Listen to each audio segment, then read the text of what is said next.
Good morning and welcome back to Suburban Homesteader, Wyoming, Arizona. This is Sandy, and I'm in a collaboration this month with Tony from Kettle Kitchen and LeAnn from Mennonite Farmhouse. And it's the Pies of March. What a great idea.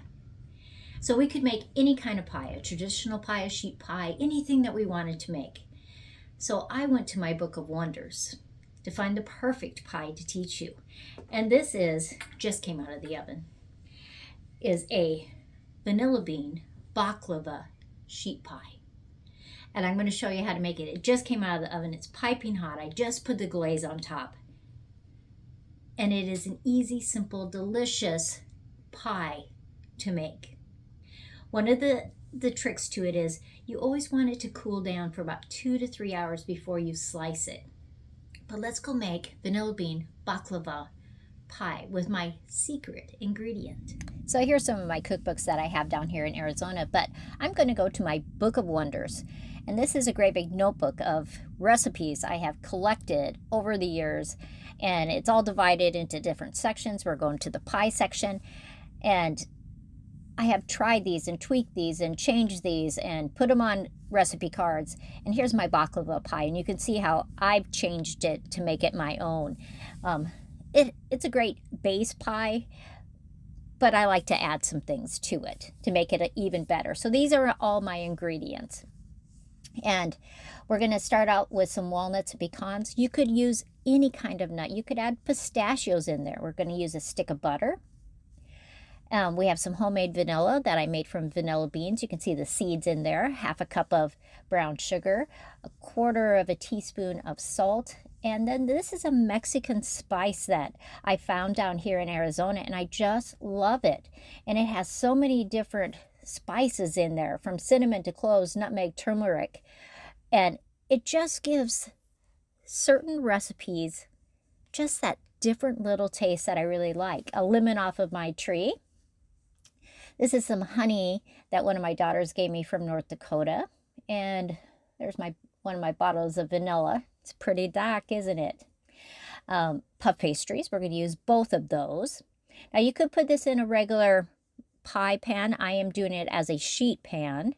So into the food processor, all the nuts. There is 4 cups of nuts total.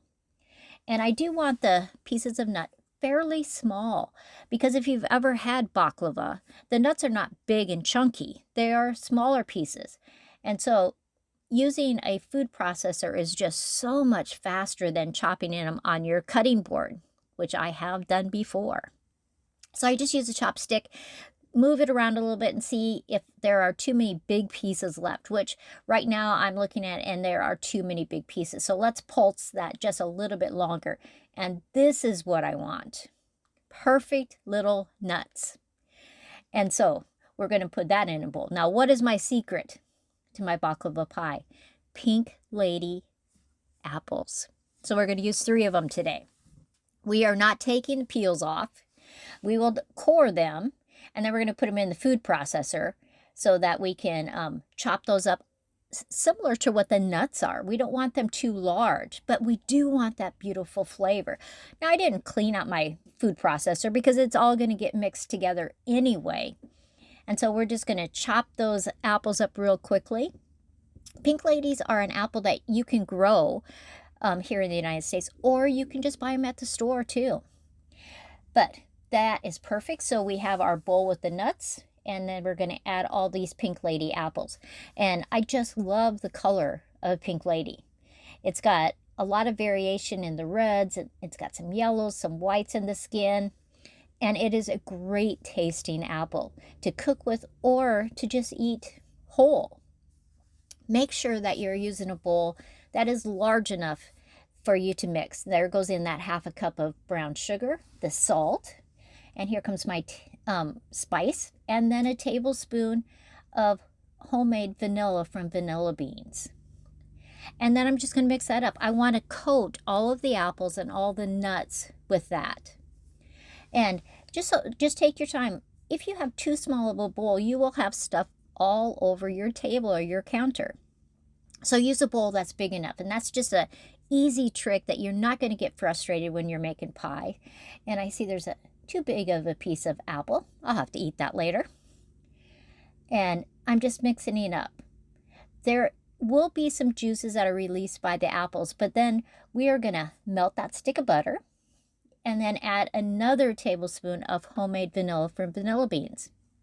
I'm going to mix that up with my little trusty chopstick. The smell is just amazing. Buttery vanilla, if you can imagine. So here is my puff pastry. It's still a little frozen. If you don't have the time to unthaw it on your counter, put it in the microwave, 20 seconds, 30 seconds. See, even when I start to roll it, it's a little bit too hard still. And so I am going to put it in the microwave for 20 seconds. It's on wax paper. You don't want to do it too long or you will have a problem. So there I took it out. I have rolled it. Now, because I'm doing it in a sheet pan, I am going to have to cut a little bit more of the puff pastry to put on those two ends. But I want to get part of it in there so I can get those sides to start to stand up. So I'm pouring part of my vanilla butter, and then I'm going to put some of the nut mixture in there. Probably about 1/2 to 3/4 of it, just so I can start to get those sides of the puff pastry to stay up. And I'll just see how I'm just tucking those.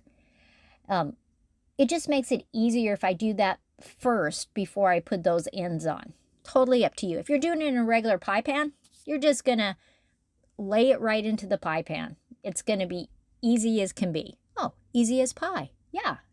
So let's put the rest of that in there, and then we're going to put our ends on there. So when I go to put the ends, I'm just going to use 1/3 of the section of the puff pastry, and I can divide that, and it will make perfect ends. And so we're going to drizzle.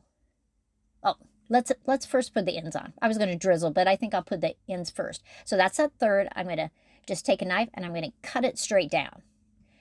One on one end, one on the other end. It'll work perfect. I'm just going to stretch it out a little teeny bit.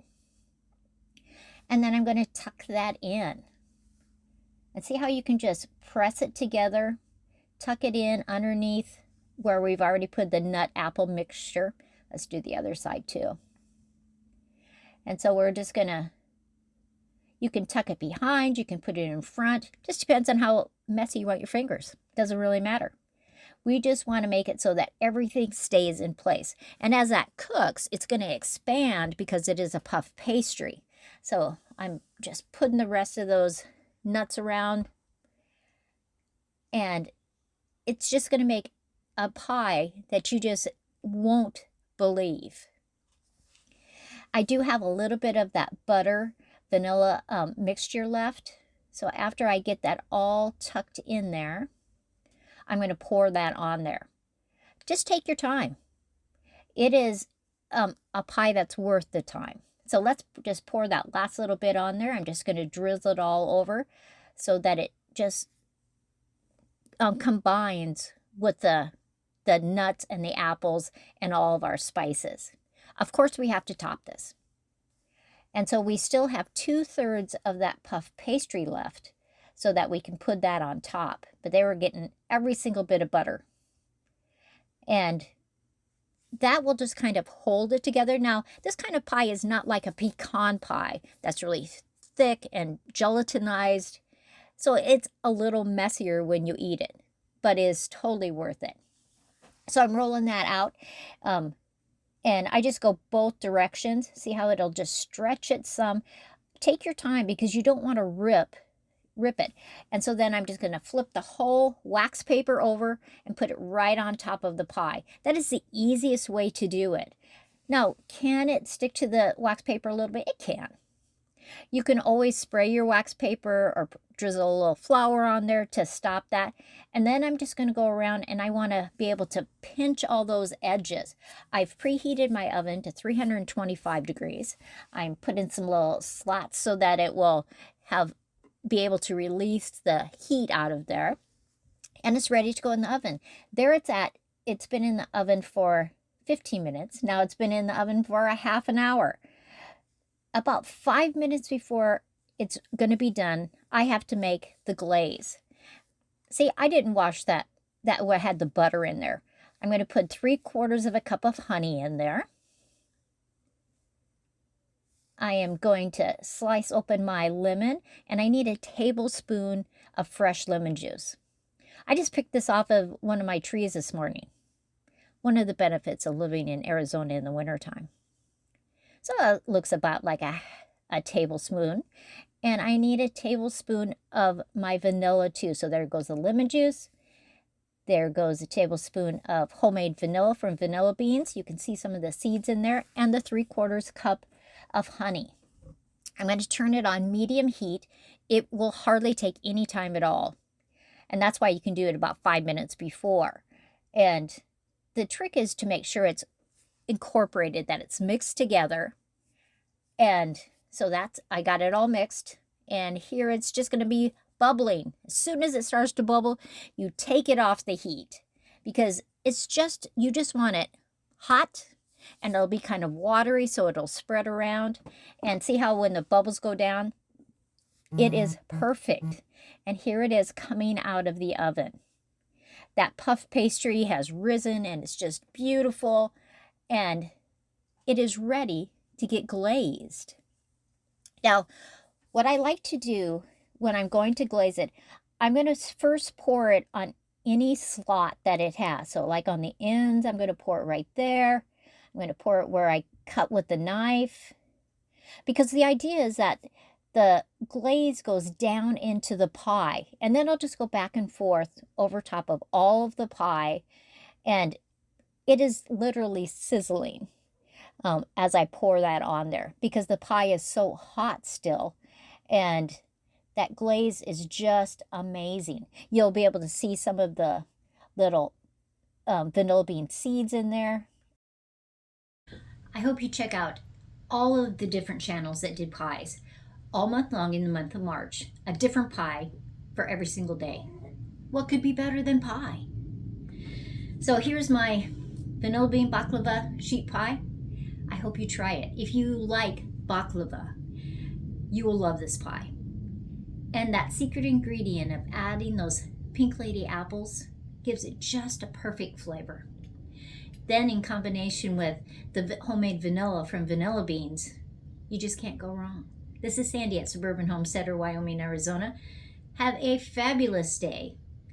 Check out Tony at Kettle Kitchen and LeAnn at Mennonite Farmhouse. You will not be disappointed.